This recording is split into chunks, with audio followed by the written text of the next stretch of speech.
पिछले वो थोड़ा पीछे हो जाए तो पीछे वाले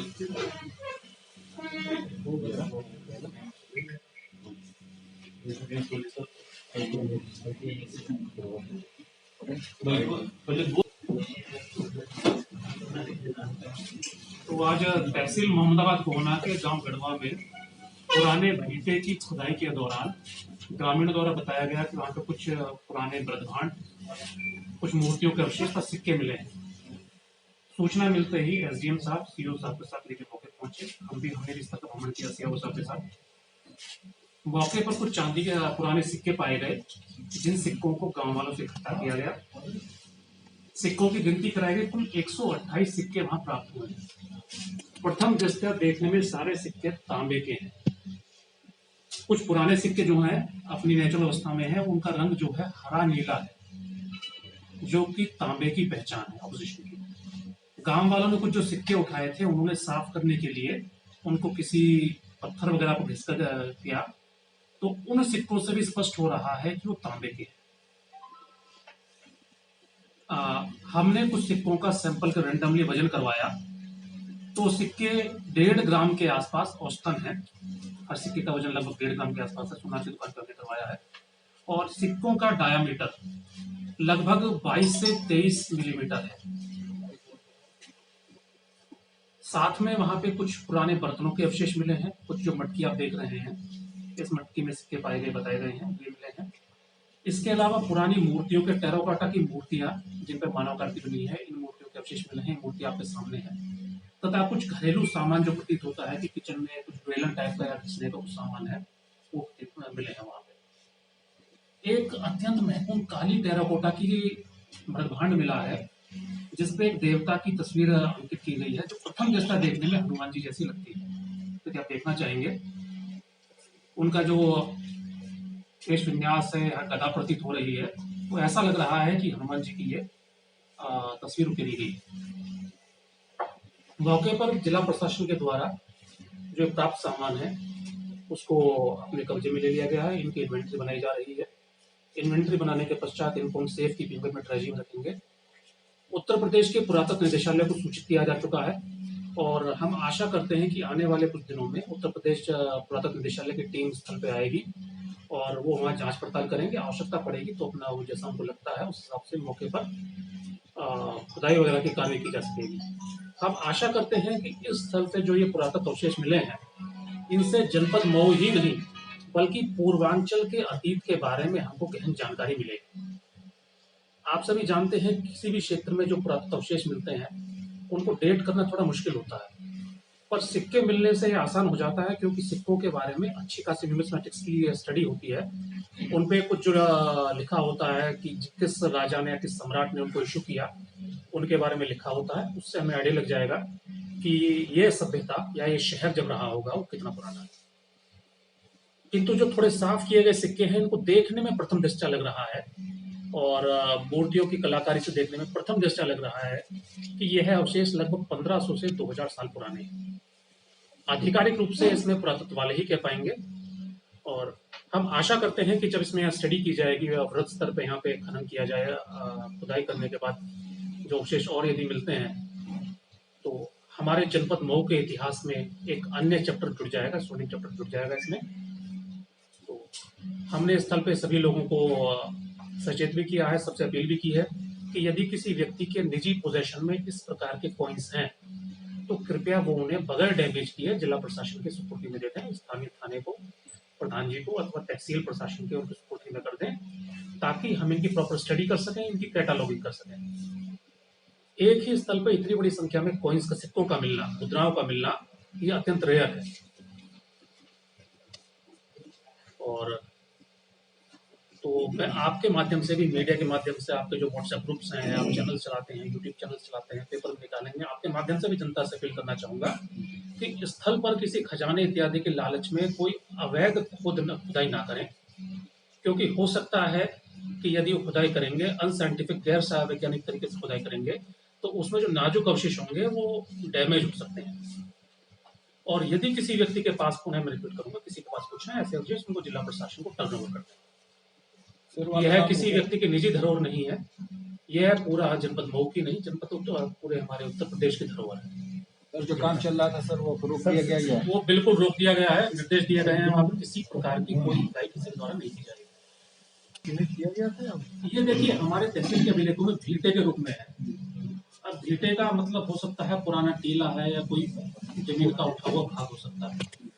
हमारे अभिलेखों में कहीं इसका उल्लेख नहीं है कि वहाँ पे कोई कोर्ट होता था, कुछ होता था।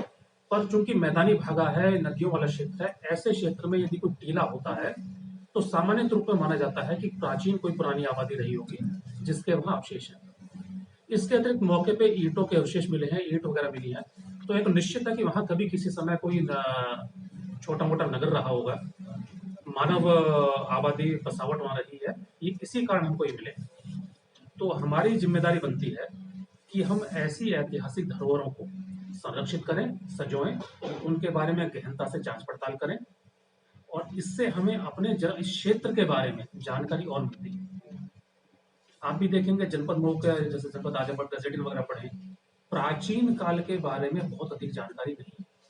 मोटा मोटा हम जानते हैं कि गुप्त काल में यहाँ साम्राज्य रहा होगा या मौर्य काल में रहा होगा, विशेषकर किस राजा का साम्राज्य कब रहा, उनके समय में हमारे जो नगर होते थे या गांव की बसावटें होती थी, शहरी बसावटें थी, उनका प्रकार क्या होता था, लोगों के रहन सहन का प्रकार क्या होता था, मुद्राएं किस प्रकार की थी। मुद्राओं से पता पड़ता है कि व्यापारिक लेन देन अधिक चलता होगा। एक जगह बड़ी मुद्राओं का मिलने का मतलब है कि यह शहरी केंद्र रहा होगा, व्यापार का केंद्र रहा होगा। तो हम अंदाजा लगा सकते हैं कि आज से जब का भी लगभग 1500 साल पहले इस क्षेत्र में व्यापार कितनी बड़ी मात्रा में होता था। और व्यापार का सीधा है कि कृषि भी अच्छी रही होगी, लोगों के पास खरीदने की शक्ति तभी आएगी तब कृषि में उनके पास सरप्लस होगा, एग्रीकल्चर सरप्लस उत्पन्न होगा जिसका वो व्यापार करें। तो ये छोटी छोटी चीजें हम ये मानते हैं कि इसको नया पहलू निकल के आएगा जनपद के इतिहास के बारे में।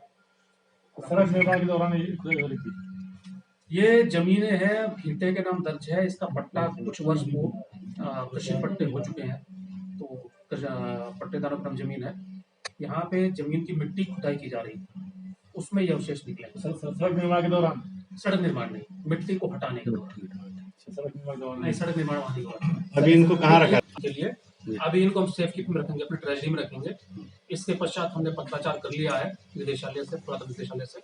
उनके जैसे इंस्ट्रक्शन होंगे, यदि उनके एक्सपर्ट्स यहाँ भी देखना चाहेंगे, क्योंकि इनकी सफाई करना हम आप नहीं कर सकते। जैसे मिट्टी लगी आप देख रहे हैं किस प्रकार, वो हम नहीं कर सकते। इसका टेक्निकल तरीका होता पूरा कि कॉइन डैमेज ना हो और इस पर क्या आकृति बनी है, क्या लिखाई है, वो उभर के आ जाए। तो ये साइंटिफिक तरीके से सफाई तो पुरातत्व वाले ही करेंगे किसी म्यूजियम वगैरह में। तो जैसा प्रदेश सरकार का इसमें निर्देश होगा वो किया जाएगा। वर्तमान में सेफ कीपिंग में हमारे ट्रेजरी में रखेंगे। तो पीछे आप लोग आ नहीं रहे, बढ़िया थोड़ा पीछे और पीछे और पीछे हो जाए डॉक्टर साहब।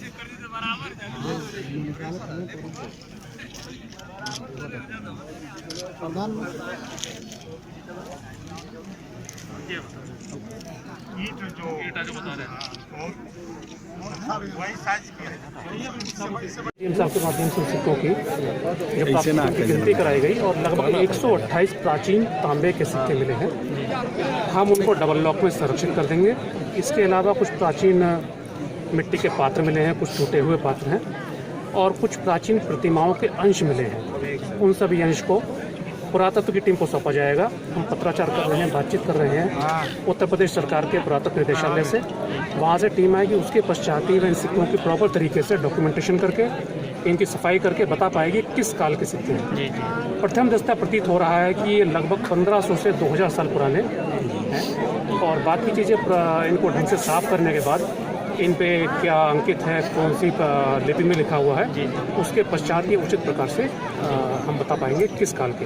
ये जो खुदाई कार्य हो रहा है ये रुक जाए? ये खुदाई काल बिल्कुल रोक दिया, तत्काल भाव से रोक दिया गया है, क्योंकि इसमें लग रहा है कि ये पुरातात्विक महत्व की स्थान है और यहाँ पे किसी प्राचीन सभ्यता के होने के ये अवशेष मिले हैं। तो जब तक हमारे पुरातत्व विभाग की टीम आके यहाँ पे प्रॉपर सर्वे करके यदि उनको लगता है कि खुदाई करनी है वो नहीं करती, तब तक यहाँ पर खुदाई वगैरह कार्य नहीं किया जाएगा। साथ में हमने अपील जारी करी है स्थानीय लोगों से, यदि किसी के पास इस प्रकार के कोई मृद भांड हैं, मूर्ति के अवशेष स्थल से लिए गए हैं अथवा कोई अन्य सिक्के हैं, तो वो उनको स्थानीय थाने अथवा तहसील में जमा करा दें, क्योंकि इनकी वैल्यू रुपयों में पैसों में नहीं आकी जा सकती। और दूसरा किसी अत्यंत महत्वपूर्ण किसी महंगी धातु के नहीं है, तांबे के हैं। तो पुरातात्विक महत्व होने के नाते इस गांव का महत्व अलग बढ़ जाएगा। तो मैं पुनः आपके माध्यम से अपील करना चाहूँगा सभी लोगों से जिनके पास इस प्रकार की कोई यहाँ के पुरातात्विक अवशेष कोई अपने घर ले गया है या उसके प्राप्त हैं, उसको सूचना है, वो इनको कृपया जमा करा दे, ताकि हमारे जनपद के और विशेषकर इस गांव गढ़वा के प्राचीन काल के इतिहास के बारे में आम जनमानस को जानकारी आगे मिल सके। हो सकता है आगे जब हिस्ट्री किताबें पढ़ें यहाँ के छोटे बच्चे, उनमें यहाँ के इन सिक्कों के बारे में कोई वर्णन